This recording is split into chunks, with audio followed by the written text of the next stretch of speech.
Well, folks, we got like 6 stories here to pack in for you today. One of them is a fairly industry shifting story dealing with Microsoft. And yeah, there's a bunch of layoffs, and that's unfortunate. We'll dive just a smidge into it. I don't want to get too detailed on it as the news is still fresh and we're still finding out new things about it. But there's also a major rumor out there about Phil Spencer stepping down at Microsoft fairly soon, which some people maybe expected, some people maybe didn't. We'll dive into that. We have an update as well on that data that came from Nintendo about the 5 million in sales. And it looks like, the data is a thing. Nintendo's not denying it, but actually the numbers are even higher. We'll get into how we found out about that. Besides that, man, there's a lot going on. As I sit here and glance at my docket, we got some stuff going on. Like there's basically the country of Brazil suing Nintendo over some of their policies. We have some new-ish footage of Donkey Kong Bonanza. Mostly, I'm just really excited for this game, so I want to talk about it. And Nintendo banned a system, and it appears that it was just one big accident, but the headlines have been running around talking about this because the user was under the impression of why they were banned, and that bans are permanent, and Nintendo can't do anything. Look, the conclusion of the story is essentially upon us, and it turns out it's not what they thought it was. And yes, Nintendo can reverse permanent bans on systems if they happen accidentally. That's very important to know for people that are worried about buying a used game at someone maybe put on a MIG switch or something, and all of a sudden that gets your console banned. Yes, folks, system level bans can be reversed. That's actually really good news for us as consumers. So let's go ahead, though, and remind you we have 5 copies of Donkey Kong Bonanza we're giving away right now. In order to enter, all you got to do is go down to the link in the pinned comment or in the description. And let's go ahead and dive into the news, starting first off with the story we covered yesterday about Nintendo selling 5 million Nintendo Switch 2 units in June. This was data that leaked off of Nintendo's website. We covered it from Family Boards because the data was deleted off of Nintendo's website at the time of recording. Well, we have somebody who attends all of Nintendo's investors meetings in David Gibson, who claims he directly asked Nintendo about this. And actually, the data is not real. There's a reason it does exist, and the numbers might be higher. All right, let's get into this. So David Gibson says, I asked Nintendo about the leak of Switch 2 data, and they replied, it appears that test data prepared for a website update was unintentionally made publicly accessible. Temporarily visible data was for testing purposes only. It is not accurate and not related to any sales result or projection of Switch 2. So do not take it that 5 million Switch 2 sell in for June. Now, David Gibson goes on to note that he is expecting 5.4 million when results are announced on August 1st, which is when Nintendo's next quarterly financial meeting happens. Daniel Ahmed as well, who is a big analyst out in Japan, works for a big company that, deals with really good projections, saying 5 million is too low anyways for the month of June. So we don't really obviously know what the real numbers are. What that basically means is, well, the data was real and it did leak on Nintendo's website. It was just a test data sheet. It wasn't related to actual sales. So yeah, they were just testing out an update they're going to be doing to the website, obviously on August 1st. And, they just wanted to throw out some data in there just to make sure things worked. It was never meant to actually be public or seen at this point. The page was supposed to be private, but it somehow got out there. Someone just set the HTML settings wrong, right? There's a way to set the settings to not be publicly visible, only privately visible. And somebody messed that up, and that's how the data got out. So anyways, that data is not real, so we don't know. Obviously, the counter argument to what I'm saying is the sales could be less, right? The sales could be lower than 5 million. Based on what we're seeing in Japan and other regions, I would venture to guess that it's no way in hell it's going to be less. But we got to go to one of our negative stories today. And when I say negative, I mean in the sense that it's bad for Nintendo. Don't really think this is necessarily bad for consumers. We're talking about the government of Brazil suing Nintendo over some of their practices. So Nintendo Procon SP demands contractual changes and warns of risks of companies without representation in Brazil. So, Procon SB notified Nintendo requesting changes to clauses considered abusive in contracts signed with Brazilian consumers. The main complaint involves the unilateral and unjustified cancellation of subscriptions to the company's services, so the online bans. The action revealed a broader problem. Nintendo has no formal representation in Brazil. This makes it difficult to mediate conflicts and for consumer protection agencies to act. To handle the case, Procon SB had to contact the company's headquarters in the United States directly. Only then did the company appoint a law firm in Brazil, but only to handle this specific disputed clause. The lack of formal representation in the country is an important warning to consumers.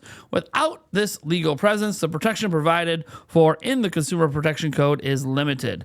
The existence of representation in Brazil should be one of the criteria for purchasing decisions, especially in digital services or foreign platforms, says Alvaro Camilo, Director of Service and Guidance at Procon SB. Without this base, Procons cannot fully operate as laws vary between countries. The caution applies to both abusive clauses and common problems, such as the late delivery or service failures. When the company is not registered in Brazil, there is no way to hold it legally liable. In recent years, the number of purchases on international websites has skyrocketed in the country. Many of these platforms, however, operate without any local legal ties. Even for smaller purchases, the risk is real. The consumer may be left without a product, without a response, and without assistance. Procon SB recommends paying extra attention, especially on fashion, electronics, and accessory websites. So Nintendo does say it will review the request from the Sao Paulo agency and respond within 20 days. Until then, Procon SB recommends that consumers report irregularities to the website, and they give their government website right there. Now, what I want to note here is the reason we're covering this isn't because I honestly think this is that big of a deal. I think that the reason we need to cover this is because I've seen headlines made about this that are just completely made up misinformation. So people think that they're doing this because they're violating consumer rights in terms of allowing the ability to ban people from their online services, right? Basically, they're talking about the clause in their end user's license agreement that allows Nintendo to basically, block people from using their online services. That's the clause they're talking about. They're not saying that clause isn't legal. So that's the problem I have with a lot of the headlines I saw about Brazil's going after Nintendo for blocking people. That's really a big misrepresentation of what's happening here. The real issue isn't that they're saying Nintendo doesn't have the right to do this. They're saying they don't have the right to do this without having legal representation in the country. So that is really the issue here. The issue isn't that Nintendo is saying they have the ability to ban people from their online services.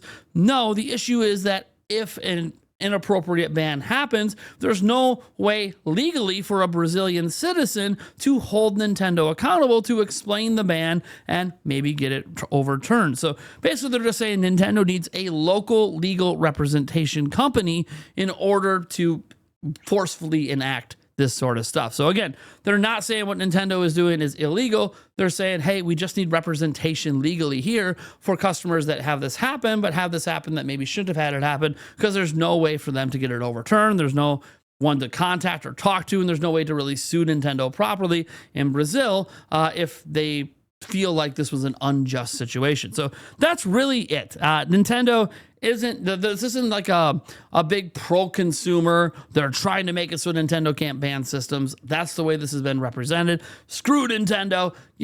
The way a lot of the channels that like to say a lot of negative things about Nintendo take these situations. That is not actually what's happening here. What's actually happening is they just want Nintendo to have legal representation in Brazil to either uphold these policies or allow people to be able to defend themselves against these policies if they feel like that it was unjust.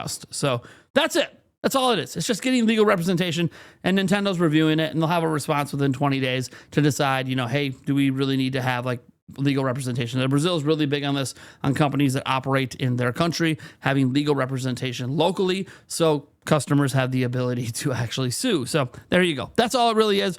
Nintendo will probably just end up hiring a permanent law firm in Brazil to handle all of this stuff, and it'll probably be the end of the story. I don't really think there's much else that's going to happen. That being said, we do have some footage for Donkey Kong. I hesitate to call it completely new footage. There's maybe a clip or two that's new. But honestly, I'm just so excited for Donkey Kong Bonanza coming out on the 17th. Anytime Nintendo puts out advertising and marketing for it, I get really excited. Plus, this clip has Pauline singing, and I really, really like musicals. So this just, I'm really excited to play this game. Let's put it this way. So this is posted over on X, and let's just give it a quick watch.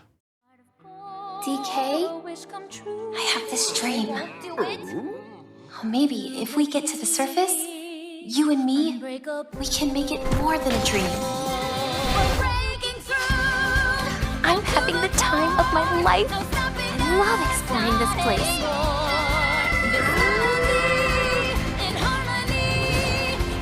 I never would have felt like this if I stayed on the surface. Get him, DK! I hope we can always go on adventures together, DK. So there it is. I love that last line. I hope we can always go on adventures together, DK. She has this dream when she gets back to the surface and wants DK involved with it.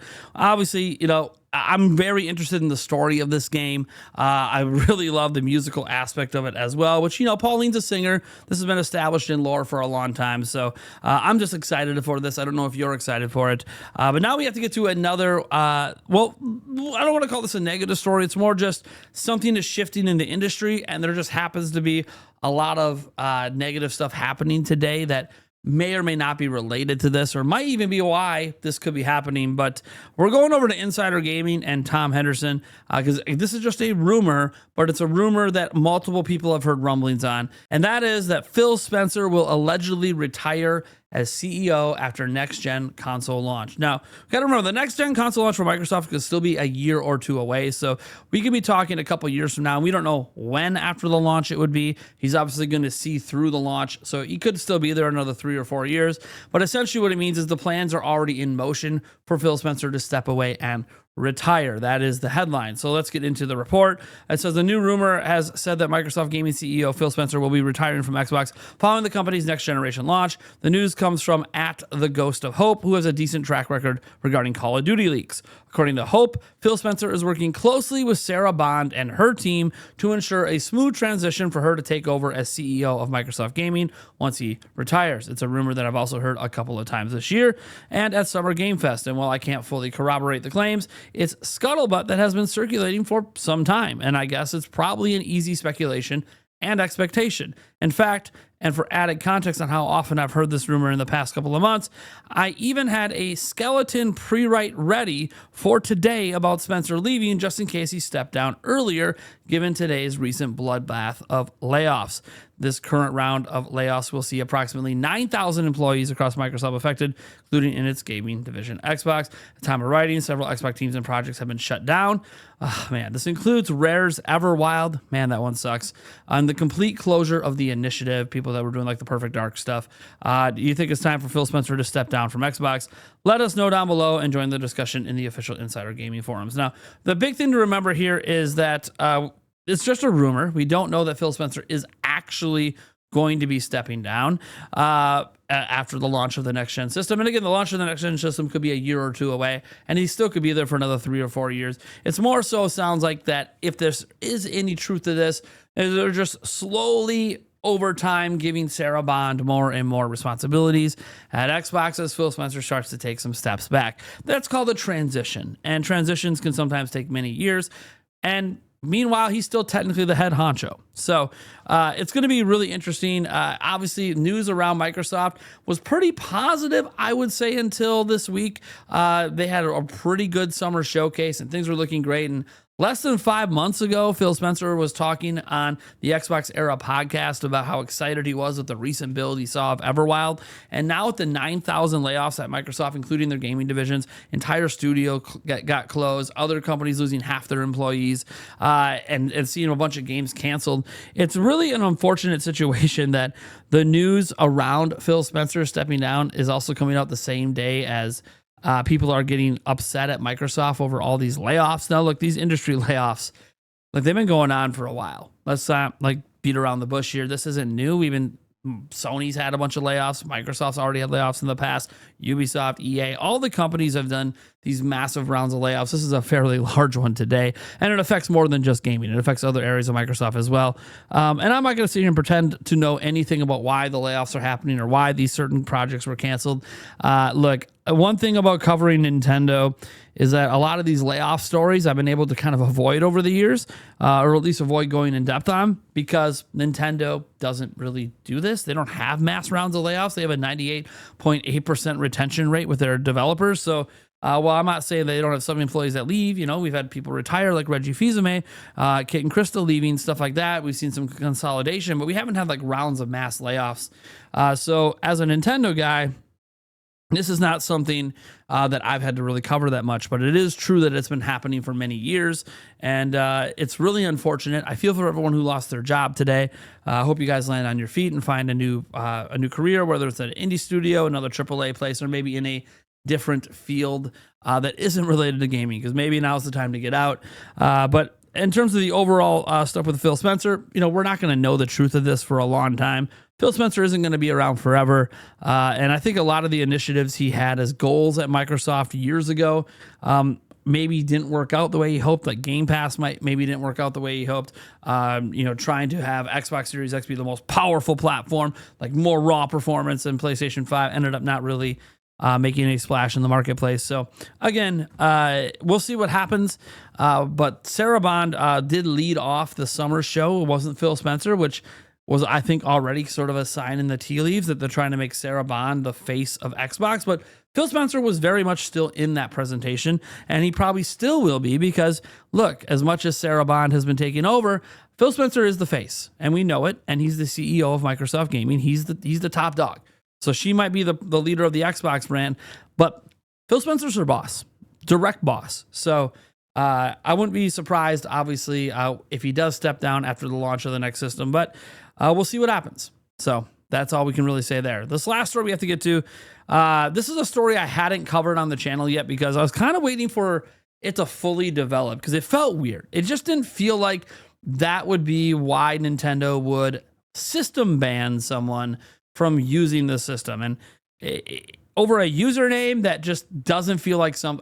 Look, I just got to say, it doesn't feel like that was ever the real reason, and now we seem to be coming to the conclusion. Let's get to the report here. So it says Twinklink is being freed. Nintendo apparently backtracks and says you are allowed to call yourself Twinklink, as it works to unban a Switch 2 it flagged by accident. So we go down here. A better world is possible. After earning a seemingly permanent Switch 2 console ban, the player forever now associated with the username Twinklink says they are being freed. As it turns out, it would seem the striking username had nothing to do with it at all, or at least so it is claimed, in case you somehow missed the initial kerfuffle. And what a delight for you, as you now get to catch up. Reddit user and Nintendo Switch 2 owner Fanao24 previously shared on Reddit, and they did provide a screenshot proving this happened, earned a console ban preventing them from accessing any Nintendo services at all on the system. So this is not a account ban, this is a system level ban. The apparent reason, their sister recently changed her username to Twinklink. Then, in what was previously a final edit, the unlucky owner shared that a permanent system ban cannot be revoked by Nintendo at all. This was according to customer service, at least according to the support agents that they were in contact with. Twinklink was seemingly jailed for good with no possible recourse, and this caused a lot of hate and backlash towards Nintendo. Naturally, it would be pretty crappy if there's a permanent system ban they can't undo over a username Twinklink, which doesn't need to be taken in a negative context at all. It can be a completely innocent username. I know some of you are taking it in a bad light, but let's just be honest. It doesn't have to be that way. There are many reasons you maybe want to use that name. Now, as you go down here, it says, but again, a better world is possible, and there is a happy ending to this tale. It would seem that everything leading up to this ban has just been an accident, and Twinklink should actually remain at large.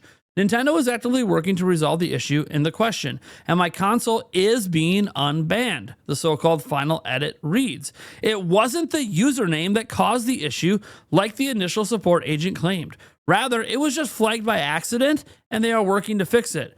And despite all of the runaround, Fanao24 doesn't seem particularly fussed. I cannot wait to announce when my console is unbanned so I can continue to enjoy the system as it's made to be played. A reply from them on the original thread leads with friends over game chat. So in other words, the entire report, which is technically this user's fault and that support agent's fault about, hey, your console is banned due to the Twink link, that is actually not the reason the console was banned. There was actually an accidental flag in the system. But I think the more important story here isn't that an accidental flag happened. The more important story here is that this was a system level ban, and they were told originally that a system level ban cannot be undone. Once it's done, it's permanent. And now, after getting to talk to somebody higher up, if you go through the Reddit thread, we'll link it down below. When you went through someone higher up the chain, it turns out, no, actually, system level bans can be reversed by Nintendo. That to me is the big story here, because it does mean anyone that has these accidental flags, which by the way, can happen with a used copy of a game that someone else pirated and then sold it back to the store. That could lead to, you know, legit consumers who bought a used game getting in trouble when they didn't do anything wrong. It is very, very, very important to note that Nintendo can reverse these system level bans. That is actually, to me, the big story here. Not the, oh, the support agent messed up, or, oh, the person legitimately thought they were banned over Twinkling. No, there was just an accidental flag, and it caused a system ban that can be taken back. So that to me is what really matters here. And I'm excited that that is the end of this story, because it is actually a positive thing for consumers that if these accidental bans happen at a system level, not just an account level, it can be reversed. You got to talk to someone higher up. So if you have a dispute, obviously over a system level ban, you're going to want to get through that initial support line. You're going to want to request to talk to somebody, you know, higher up and say, hey, no offense. You know, I know you guys can reverse system bans, but I just need to talk to somebody who has that ability. So that's pretty awesome. I'm really happy that that is the end result. So I'm also happy that this is the end of this video. I want to thank you guys so much for tuning in. This is awesome. We have the Nintendo Byte podcast today. Hope to see each and every one of you guys there. We have a lot to talk about. There's been some crazy stories over the last week. We'll probably talk even about these layoffs and the Microsoft stuff, and how we think it might impact, you know, Microsoft games that we suspect should be coming over to Nintendo Switch 2, and more, and obviously how it impacts the whole industry. We have other things going on, some pretty big news with Nintendo we got to go over as well. So hopefully I'll catch you guys all there. I want to thank you so much for tuning in, and we'll see you tonight.